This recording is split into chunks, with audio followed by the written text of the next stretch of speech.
You are created with purpose and intention, and God takes great delight in you. I'm so glad you decided to check out this introductory video for the GPS assessment. For the next few minutes, I'll talk about some key ideas. And then the next 3 videos, I'll talk about each of the other parts of the assessment: gifts, passions, and story. The Apostle Paul writes to the early Christians in Ephesians chapter 2. For we are God's masterpiece. He has created us anew in Christ Jesus, so we can do the good things He planned for us long ago. This assessment will help you discover your gifts, passions, and story, and how God has woven them together into a masterpiece mission designed just for you. So how does this all work? I suggest that you watch all 4 videos before taking the assessment. Part 4 has some practical ideas and questions to help you think about how God has already been at work in your life. If you've already taken the assessment, that's fine. These videos will help you process your results. I also want to encourage you to think about inviting a friend who may be able to help provide some insights as you think about your results. So what is the GPS assessment? Well, most of us are familiar with a GPS. We carry it around with us in our smartphones. Once it was used primarily for military purposes, now it's available to help us know where we are, where we want to be, and how to get there. The GPS we're talking about is a navigational system of sorts. It helps us identify our unique design as created by God and our masterpiece mission. This GPS is made up of our gifts, passions, and story. People of every culture and generation ask these or some form of these questions. Why am I here? What is my purpose? What is my unique contribution to the planet? What is my calling? Just like we need guidance from a GPS in our car or on our phone to get us where we need to be, especially when we're in a new territory or heading in a new direction. We also need a GPS to help us answer these questions, to discover our calling. Your gifts, passions, and story are the 3 signals that will help you do just that. So what exactly is a calling?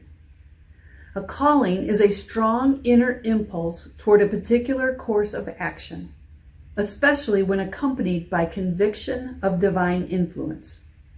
In the book Find Your Place, the authors write this: finding your place in your unique calling isn't something bothersome you need to add to your already busy life. Once you understand your calling, it will bring meaning to your life and drive your day-to-day decision making. Jesus wants to tap into the gifts and passions He deposited into you when you gave your life to Him. And He wants to develop those gifts and hone those passions over time for His glory and your joy. The best way to know whether you are living out Jesus' calling is to serve while asking yourself 2 questions.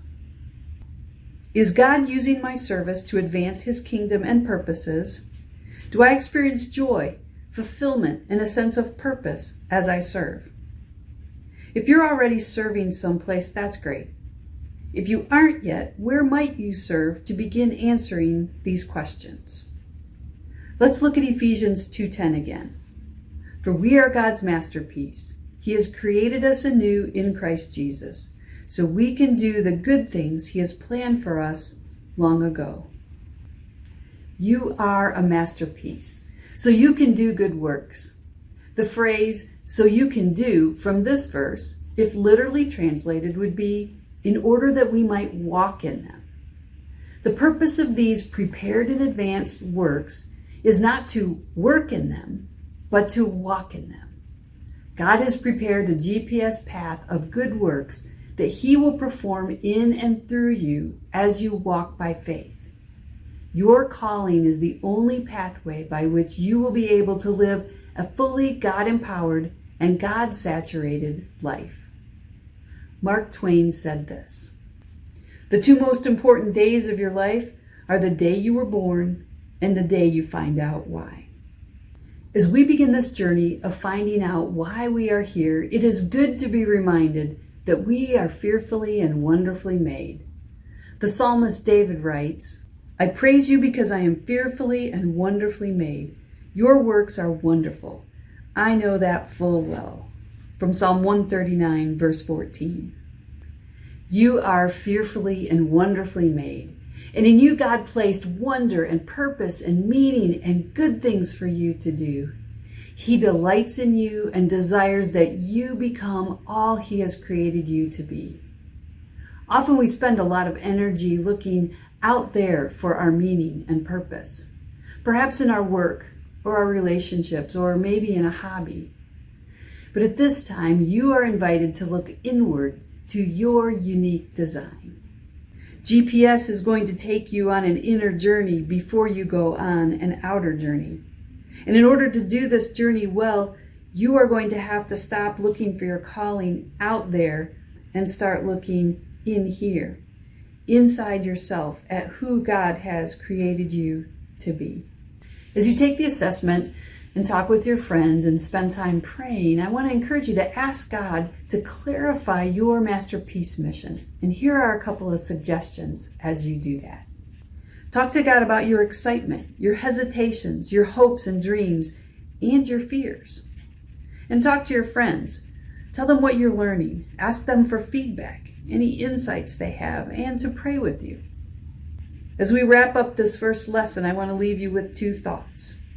First, if you are loved by God, and you are, just in case you had a moment of doubt, then you are gifted by God, and the gifts He has given you are very special to Him. The second thing is we must look at our gifts through God's plans and purposes. What may seem insignificant in the eyes of the world can be incredibly precious to God.